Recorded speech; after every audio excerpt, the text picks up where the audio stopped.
Kesubos Daf Mem Daled contains one Mishnah and two primary sugyas. The first sugya is what happens when you have two identical contracts on the same piece of land or the same transaction. What is the lacha? Which is the contract that is the one that counts, which is one that's in force? The Gemara will discuss ksuba, how it applies to that, and how if you have a sale or a gift of the same piece of land, what happens there. Then we'll have a contradiction between the two. The Gemara will resolve it, and the Gemara will explain the halacha that we've seen there. Then we get to our next sugya, which is the next Mishnah. The Mishnah goes to the third type of knas that applies to a nara, and that is motzi shemra, if a woman is accused by her husband of having been mezana while she was in arusa. The Gemara will discuss how that applies to three particular types of women, to a giores, three types of giores, and the Gemara will talk about how it applies to a yisoma and how it applies to a ketana. So let's begin. We just seen that if a woman has two ksubas, then she gets to choose which ksuba she wants. We had seen that halacha and huna, that if she has the first ksuba that has an earlier date for 200 zuz and the second ksuba that has a later date for 300 zuz, she can choose which one she wants, but she has to take it as a package. So if she wants the early date, she only gets 200 zuz. If she wants the 300 zuz, she has to take the later date. Now the significance of the date is that there's the halacha of shibudim, nechasim shibadim. That is, if somebody owes money and he doesn't have what to pay, then the person that he owes money to can come and take away his land as a lien on the property, and even land that he sold.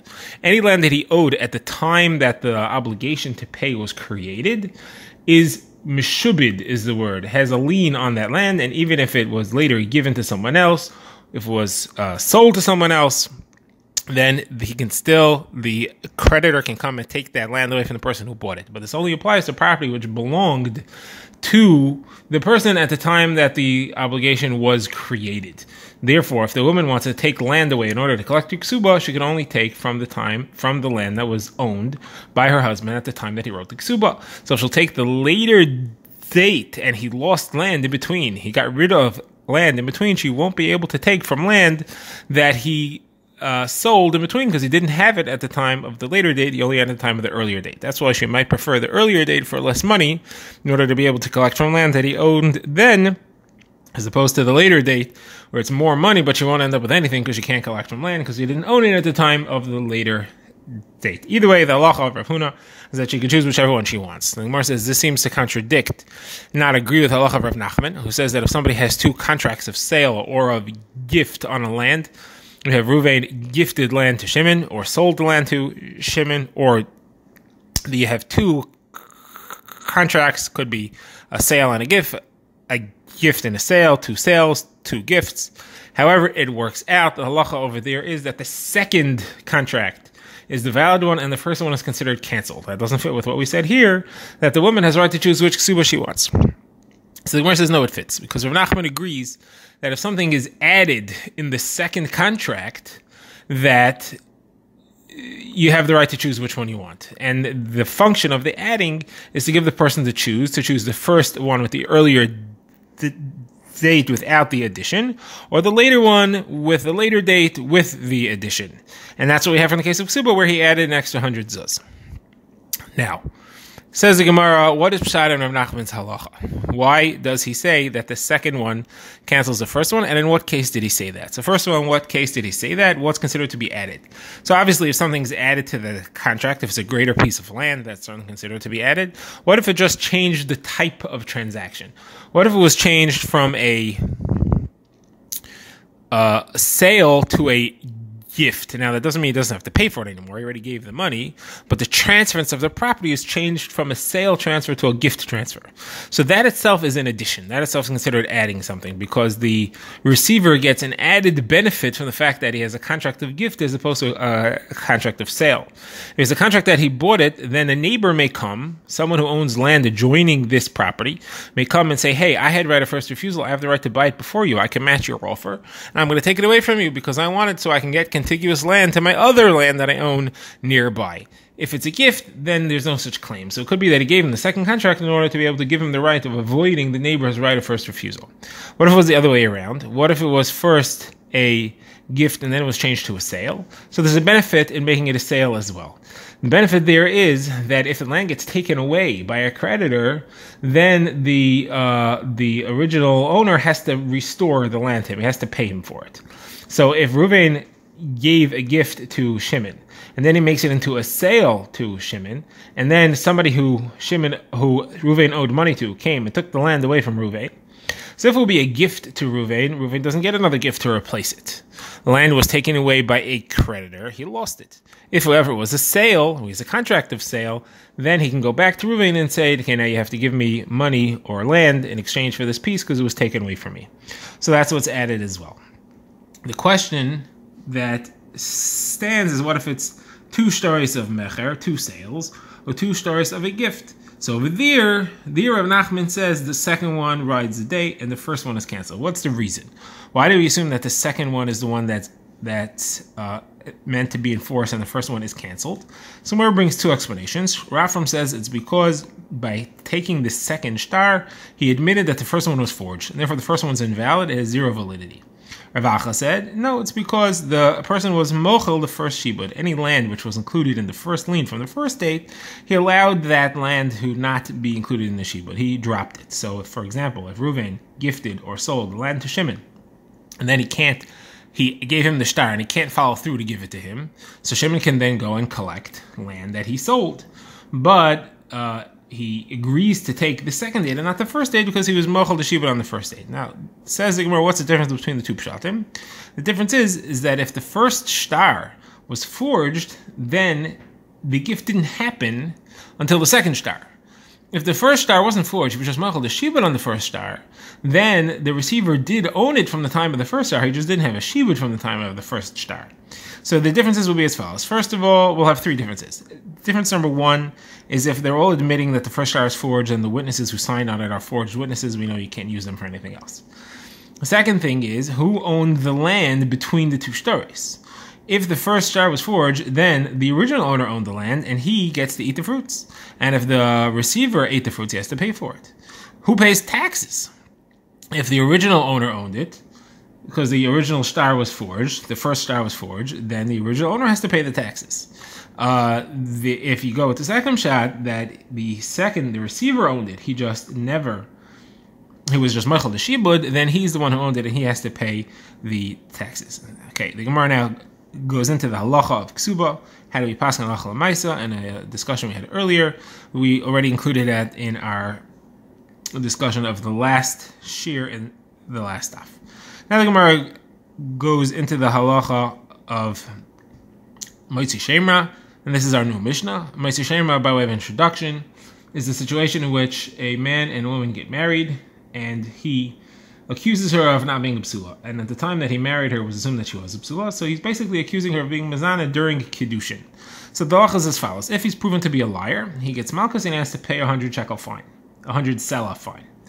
If he's proven to have told the truth, she will get skila, the Torah says, at the doorway of her father's house. You take her to her father's house and she'll get skila for being mezana at the time of Eresin, at the time of Kiddushin.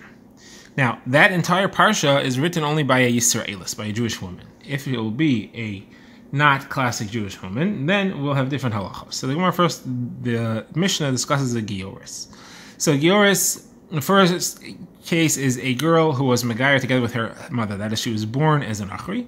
She was megayer together with her mother completely. There, the halacha is this entire parsha doesn't apply to her. She doesn't get skila if it's proven to be true. Instead, she gets chenek for being mezana. That entire sugya of skila doesn't apply to her. She's not taken to the doorway of her father's house. That doesn't apply to her either. And if the husband is proven to be lying, she doesn't get 100 selah fine, because none of that applies to her, because it says Nevala Asasa B'Yisrael only applies to Yisrael. Now, what if she was partial Gioris? That is, what if her mother conceived her while she was a Nachri, but then the mother was Begayer while she was pregnant and she was born? It's called Harasa Shalei B'Kedusha V'Leidasa B'Kedusha. So here you have a split halacha. She does get skila, but she does not have to be taken to the doorway of her father's house, and she does not get 100 shekel, 100 selah fine. The only thing she gets as the Yisraelis is the halacha of skila. The Gemara will show that there's Gzeres HaKasef for the source of that halacha. Now, what if her mother was megayer before she even conceived her? So then she's born as a regular Yisraelis, and she has all the regular halachas of a Yisraelis, just like any other Yisraelis. Says the Mishnah further, if she doesn't have a father, you still have the halacha of the doorway of her father's house. That's if her father had died, or she has a father and her father doesn't have a house, so you can't keep the halacha of the doorway of the father's house. You still do all the other halachas. These halachas of the father and the father's house are not ma'akev. They're a mitzvah, but you can still do the rest of the parsha without a problem. All right, now the Gemara begins. The Gemara says, how do you know that in the case where she was conceived as a Nachri but born as a Yisrael, how do you know that she still gets skila? So the Gemara says because there's an extra word v'mesa in the pasuk describing it. It says, they